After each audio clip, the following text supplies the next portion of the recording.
નમસ્કાર મિત્રો, હું કિરીટસિંહ પરમાર એક ખૂબ જ અગત્યના અને ખૂબ જ સેન્સિટિવ વિષય સાથે આજે આપની સાથે ચર્ચા કરવા આવ્યો છું.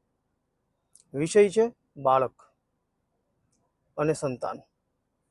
જો બંને બાબતો સરખી જેવી લાગે છે પણ બંને છે અલગ. બાળક અને સંતાન. બાળક એટલે એક એવું મુલાયમ, એક એવું માસુમિયત ભરેલું અને એકદમ સેન્સિટિવ કે જેને ભગવાનનો અવતાર માનવામાં આવે છે. આવા બાળકો વિશે ઘણું ઘણું કહેવાયું છે અને ઘણું ઘણું કહી પણ દીધું છે ઘણા લોકોએ. પણ આજે હું જે કહેવા આવ્યો છું એ બાબત પણ ઘણી અગત્યની છે. મિત્રો, એક ઉદાહરણથી વાતની શરૂઆત કરીએ કે એક 19 વર્ષનો નવલોહિયો યુવાન એ સાવ બેકાર હતો. કોલેજ લાઈફ કદાચ પૂરી કરી હશે અને હજી નોકરીની તપાસમાં હતો. એવામાં તેને થયું કે બજારમાં ફરતો હશે ને એક હીરો મળ્યો એને, અને ઓચિંતી એની આંખોમાં એકદમ ચમક આવી ગઈ કે વાહ, આ હીરો મને મળ્યો છે, આને હવે હું વેચીશ બજારમાં અને ખૂબ પૈસા આવશે અને એનાથી હું ગાડીઓ લઈશ, મારા બંગલા બનાવીશ, મારા બધા જ સપનાઓ પૂરા કરીશ, હું કંઈક ધંધો વ્યવસાય કંઈક ચાલુ કરીશ. બસ આવું વિચારી અને એ ઝવેરી બજારમાં જાય છે. ઝવેરી બજારની અંદર હીરો વેચવા જાય અને જોવે તો હીરાનું જે પેલી દુકાને જઈને પૂછે છે કે ભાઈ આ મારે હીરો વેચવો છે, ત્યારે ઝવેરીએ હીરો જોયો અને કહ્યું કે ભાઈ આ તો ખોટો છે. બસ એટલું જ સાંભળતાની સાથે જ ચહેરા ઉપરની બધી જ ચમક જતી રહી. બધા જ સપનાઓ તૂટી ગયા, બધા જ સપનાઓ ચકનાચૂર થઈ ગયા.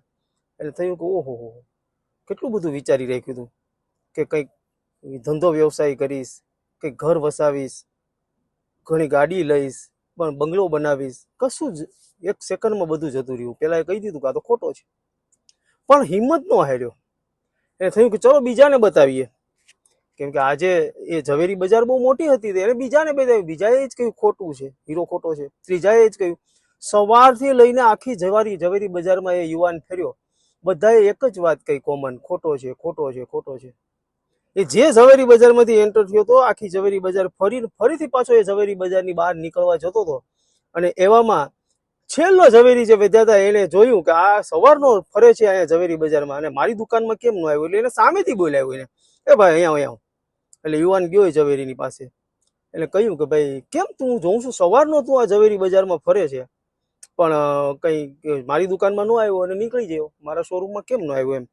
એટલે પેલા યુવાને કહ્યું કે હું બધી જગ્યાએ ફરતો જ હતો, બધાએ મને આ હીરો જોયો અને મને આ બજારમાંથી એક જગ્યાએથી જડેલો હીરો છે અને મેં બધાને બતાવ્યો, બધાએ મને ખોટો કહ્યો. તમે ખોટો જ કહેશો એવી વિશ્વાસ હતો, એટલે પછી એમ થયું કે ચલો હવે નીકળી જાઓ છેલ્લેથી. એટલે ઝવેરી કે મને બતાવતો ખરો. અને એને હીરો જોયો ઝવેરીએ અને કહ્યું કે ભઈલા આ હીરો તો એકદમ સાચો હીરો છે.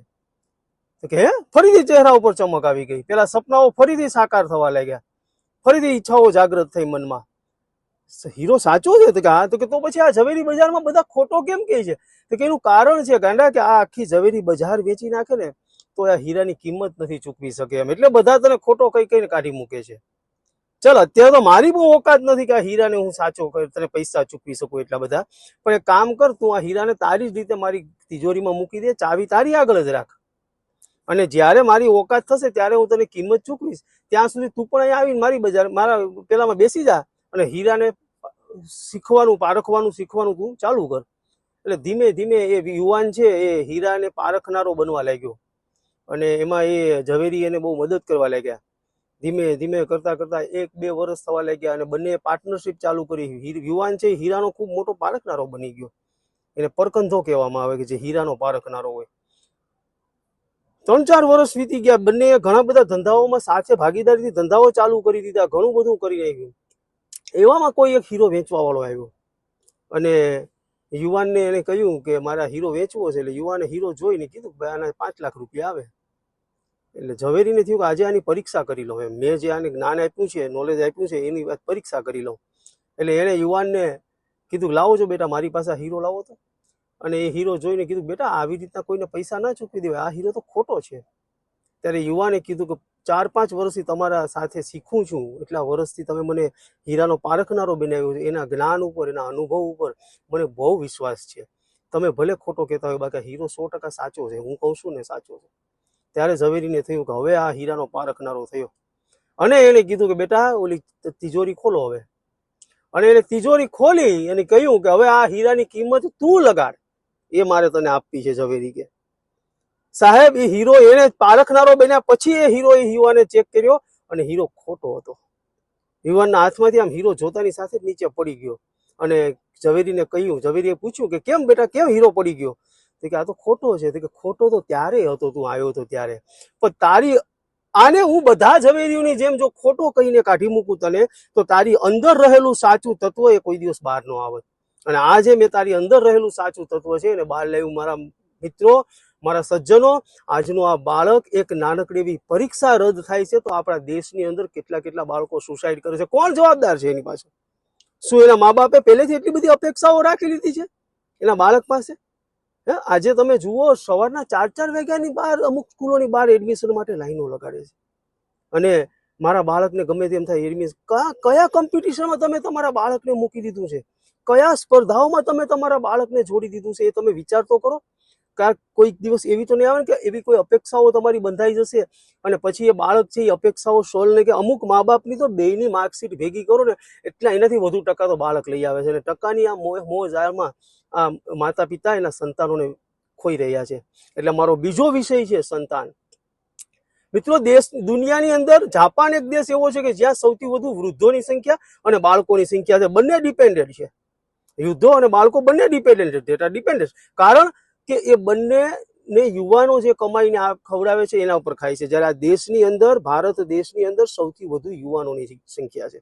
તો અમારા દેશના બધા યુવાનો સાથે મળી અને એક મુહિમ ઉપાડો અને એક જે આપણે રીલ્સ બનાવીએ છીએ, આ બધી એ રીલ્સની અંદર એકાધિક બાળ સાયકોલોજીની રીલ્સ ન બનાવી શકીએ આપણે, ચાઇલ્ડ સાયકોલોજી ઉપર, કે જેમાં ક્યાંક કોકનું વાલ સોયું સંતાન કદાચ એકાધિક સુસાઇડ નહીં કરે અને એકાધિક કેસમાં ઘટાડો થઈ જશે તો તમને એનું ક્યાંક પુણ્ય મળી જશે બધાને. આ બધા યુવાનોને મારી આ વિનંતી છે કે આપણા દેશની અંદર યુવાનોની સંખ્યા ખૂબ વધુ છે. તો આપણે સાથે મળી અને આ બાળકોને સુસાઇડ કરતા, કોઈ બાળ અત્યાચાર થતા, હોસ્ટેલોમાં મૂકી આવે છે મા બાપ, પછી ત્યાં બાળકની શું અત્યાચાર થતો હશે એ તો બાળક જ સહન કરતું હશે ને જે તે સમયે. એટલે આવા સંતાનો જ્યારે નથી આવતા ત્યારે કેટલી માનતાઓ કરે છે અને જ્યારે આવી જાય છે એ સંતાનો અને પછી એના ઉપર એટલી બધી અપેક્ષાઓના પોટલા બાંધી દે છે કે બાળક કચડાઈને બિચારું અંતે કંઈક અલગ જ પગલું લઈ લે છે. એટલે મારી તમામને અપીલ છે કે બાળકોને બચાવો. આ બાળક આ દેશનું ભવિષ્ય બનાવશે. સાથે મળી અને બધા એક મુહિમ ઉપાડો. બાળ સાયકોલોજી એ ખૂબ અગત્યની છે. આજે જે અત્યારે ધર્મગુરુઓ, જે કથાકારો છે, શું આપને છાપે જ ચડવું છે? ક્યાંક બાળ સાયકોલોજીની પણ વાતો કરો. બાળકો કોકના વાલસોયા સંતાનોને બચાવી લેશું તો તમારું કંઈક ભલું થશે. ધર્મના ધુરંધરો છો આપ તો. મારી બે હાથ જોડીને વિનંતી છે કે આપણે સૌ સાથે મળી અને આ એક બાળકોને બચાવીએ, બાળકોને ખૂબ પ્રગતિ કરાવીએ અને ખૂબ એને આનંદ આપો. બાળક છે એ એક સ્પર્ધાનો વિષય જ નથી સાહેબ. તમે એને સ્પર્ધામાં જોડી દીધું છે દેખાદેખી કરીને કે બાજુવાળાનું આમ કરે છે, ફલાણાનું આમ કરે નથી સાહેબ. એ સ્પર્ધામાં છે જ નહીં ક્યાંય અને આપણે એને જોડવું નથી. એ તો એ ભગવાને તમારી ઘરે, જેની ઘરે નથી આવતા બિચારા શું કરતા હશે. એટલે આપણે સૌ સાથે મળી અને આ બાળકોને, તો આપણી ઘરે જ્યારે ઘણી બધી માનતાઓ કરી હોય ત્યારે બાળક આવ્યું હોય તો એ બાળકની પણ આપણે સૌ ખેર લઈએ. એટલે બાળક અને સંતાન, મા બાપને ખૂબ વિનંતી છે મારી બે હાથ જોડીને કે તમારા સંતાનોને તમારી સાથે રાખો. તમારું સંતાન તમારી સાથે છે એ મહત્વનું છે, એટલું યાદ રાખજો. આપ સૌને ખૂબ ખૂબ વિનંતી. અને સાથે આજનો આ વિડીયો એ મારા પરમ મિત્ર સાઈરામભાઈ દવે, એના પિતાનું અવસાન થયું છે, તેમને હું આ આજનો વિડીયો અર્પણ કરું છું. આપ સૌનો ખૂબ ખૂબ આભાર.